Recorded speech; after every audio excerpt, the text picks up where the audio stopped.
Welcome to Dev Ashram.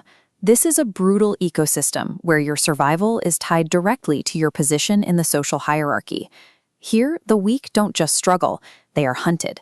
Power here runs on gene points.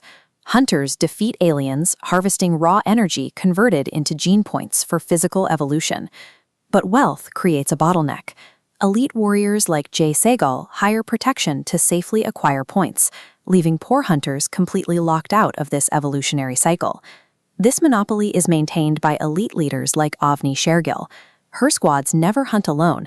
They operate through heavily armed, coordinated group tactics that make the high-tier zones inaccessible to anyone without a massive bank account.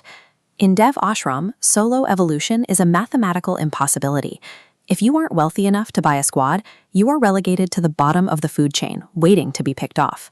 The sunlit plains of Dev Ashram serve as a natural border for this hierarchy. This is the territory of the agile grasshopper, the primary creature blocking hunters from high-tier evolution. These insects are biological weapons. With razor-sharp metallic legs, they launch with blinding speed, crippling humans before they even realize they're spotted. The grasshopper's biology effectively enforces the social order. Since an unarmored solo hunter cannot physically react fast enough to survive a single strike, the creature ensures that only wealthy, coordinated squads can safely operate in these plains. Veer is the exception to this rule. As an impoverished outsider whose family lost everything, he has no choice but to attempt a solo stealth hunt, hoping to bypass the elite monopoly through sheer caution. He stalks an agile grasshopper, but he miscalculates how quickly the creature can detect movement. As he leaps from the grass to strike, the grasshopper identifies the threat and triggers an immediate counterattack. The grasshopper launches into the air and slams its metallic legs into Veer's head. In any other scenario, this is a fatal blow, but instead of a killing blow, there's a sound like iron striking iron. Veer feels a slight dizzy spell, but the golden armor he's wearing remains entirely scratch-free. As he realizes he's unharmed, Veer's fear vanishes. He kills the grasshopper and laughs, realizing that against these specific predators, the speed and power that once terrified him have lost their edge. The golden armor has bypassed the biological rules of the plains. By neutralizing the grasshopper's primary weapon, Veer has rendered the creature's greatest evolutionary advantages obsolete. Veer immediately pivots his tactics. He stops hiding. Instead, he walks openly through the plains with his chest out, intentionally baiting every grasshopper in the vicinity to attack.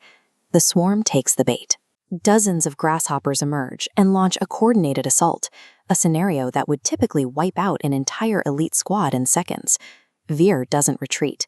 He lets them strike his armor and counters with aggressive precision, slicing through the insects while their blades fail to leave a single mark on him. The massacre is absolute. Without needing to worry about his own defense, Veer kills over 50 grasshoppers in a single high-speed engagement. This graph compares the gene point collection of a standard elite squad against Veer's solo hunt. While a group takes days to coordinate a safe harvest, Veer's uninterrupted slaughter creates a vertical spike in his evolutionary progress. The armor changed the fundamental math of the region. A single hunter without a budget has now out-harvested the established elite squads of Dev Ashram in a matter of minutes. Elsewhere on the plains, Jay Segal is searching for a viable hunting ground. He needs another 100 gene points to maintain his status, and he's been wandering for a month trying to find a spot worth the cost of an elite escort. When he enters the grasshopper territory, he's stunned. A place that should be swarming with lethal predators is now completely silent. Jay finds massive trails of blood and discarded shells. He assumes he's looking at the aftermath of a military-scale operation, convinced that only a massive, heavily armed army could have cleared this much ground. Jay's confusion stems from his reliance on the existing power structure. Because he believes solo survival is impossible, his mind cannot process a scenario where an army wasn't involved. Jay crests the final hill and finds the source of the silence, a literal mountain of green insect shells. Standing atop the pile is a single, unknown man in gleaming golden armor. There is no squad and no army, just one warrior surrounded by dozens of kills. Jay is frozen in shock. He stammers out a question, unable to reconcile the evidence with everything he knows about the risks of the plains. The monopoly held by the wealthy relies on the impossibility of solo survival. By standing over 50 carcasses alone, Veer has proven that a massive budget is no longer the only way to evolve in Devashram.